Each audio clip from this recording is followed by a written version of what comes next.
High বন্ধুরা, কেকাস কিচেনে আপনাদের সবাইকে স্বাগত। আজকে আমি আপনাদের সাথে শেয়ার করব সরষে পোস্ত দিয়ে সজনে ডাঁটার ঝাল। গরম ভাতের সাথে সজনে ডাঁটার রেসিপি কিন্তু বন্ধুরা দুর্দান্ত লাগে। সজনে ডাঁটার এই রেসিপি বানাবার জন্য কচি সজনে ডাঁটা নিলে কিন্তু হবে না। সজনে ডাঁটাগুলো একটু মোটা হয়েছে এরকম সজনে ডাঁটা নিতে হবে। সজনে ডাঁটার স্কিনটা ভালোভাবে ছাড়িয়ে লম্বা আকারে কেটে নিয়েছি। কড়াইতে সরষের তেল, হাফ টেবিল স্পুন কালো জিরে, একটা শুকনো লঙ্কা অ্যাড করলাম। ফোড়নটা ভালোভাবে ভেজে নিয়েছি। এটুকু খেয়াল রাখবেন ফোড়ন যাতে পুড়ে না যায়।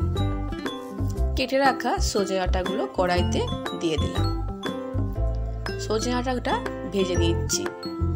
অবশ্যই গ্যাসের ফ্লেম মিডিয়াম হিটে রেখে সজনে ডাঁটা ভেজে নিতে হবে। হাই ফ্লেমে সজনে ডাঁটা ভাজতে যাবেন না, সেক্ষেত্রে সজনে ডাঁটা শক্ত হয়ে যাবে। মিডিয়াম ফ্লেমে রেখেই সজনে ডাঁটাটা ভেজে নিচ্ছি। হাফ টেবিল স্পুন লবণ, অল্প পরিমাপে হলুদ গুঁড়ো, অল্প পরিমাপে লঙ্কার গুঁড়ো অ্যাড করলাম। সমস্ত গুঁড়ো মশলা দেওয়ার পর আরও 1 থেকে 2 মিনিট নাড়াচাড়া করে নিচ্ছি। খুব বেশিক্ষণ ভাজার দরকার নেই, তাহলে সজনে ডাঁটা কিন্তু একদম শক্ত হয়ে যাবে, খেতে সেক্ষেত্রে একদমই ভালো লাগবে না। মশলা দেওয়ার পর 1 থেকে 2 মিনিট ভেজে নিয়েছি। পরিমাপ মতো জল অ্যাড করলাম। যেহেতু সজনে ডাঁটাগুলো একটু মোটা আর শক্ত, সেই জন্য বেশ খানিকটা জল অ্যাড করলাম। ঢাকনা চাপা দিয়ে 5 মিনিটের জন্য রেখে দিয়েছি।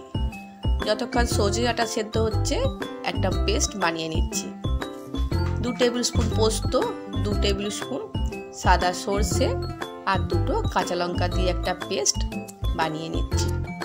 বন্ধুরা, আপনারা যে যেমন ঝাল পছন্দ করেন সেই হিসাবে কাঁচা লঙ্কাটা কম বেশি করে নেবেন। 5 মিনিট পর ফিরে আসলাম। সজনে ডাঁটাটা কিন্তু বন্ধুরা এখন সুন্দর সেদ্ধ হয়ে গিয়েছে। তৈরি করে রাখা সরষে পোস্তর পেস্টটা কড়াইতে দিয়ে দিলাম। সরষে পোস্তর পেস্ট দেওয়ার পর খুব ভালোভাবে মিশিয়ে নিচ্ছি। সরষে পোস্তর পেস্টটা দেওয়ার পর ঢাকনা চাপা দেওয়ার কোনো রকম দরকার নেই, আর গ্যাসের ফ্লেমটা হাইতে রেখেই এবার রান্নাটা করতে হবে। লোতে বা মিডিয়ামতে রেখে করা যাবে না। হাই ফ্লেমে রেখেই ক্রমাগত এটাকে নাড়াচাড়া করে নিচ্ছি। যদি লো ফ্লেমে রেখে করতে যান সেক্ষেত্রে সর্ষেটা বেশিক্ষণ কুক হয়ে তেতো হয়ে যাওয়ার সম্ভাবনা থাকবে। হাই ফ্লেমে করলে খুব তাড়াতাড়ি এটা শুকনো হয়ে যাবে। ওপর থেকে চিড়ে রাখা একটা কাঁচা লঙ্কা অ্যাড করলাম, 1 টেবিল স্পুন সর্ষের তেল। লবণটা বন্ধুরা ভালোভাবে চেক করে নেবেন, যদি কম হয় সেক্ষেত্রে একটু লবণ অ্যাড করে দেবেন। খুব ভালোভাবে এটাকে শুকনো করে নিচ্ছি।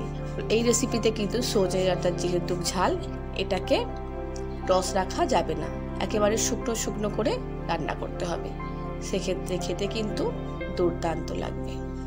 বন্ধুরা, আপনারা যদি আমার চ্যানেলে নতুন হয়ে থাকেন আর ভিডিওটা যদি ভালো লেগে থাকে, চ্যানেলটা সাবস্ক্রাইব করবার অনুরোধ রইল। রেসিপিটা কিন্তু এখন একদম রেডি, শুকনো হয়ে এসেছে, তাই গ্যাসের ফ্লেমটা অফ করে দিলাম। দিয়ে এটাকে অন্য একটা পাত্রে সার্ভ করে নিচ্ছি।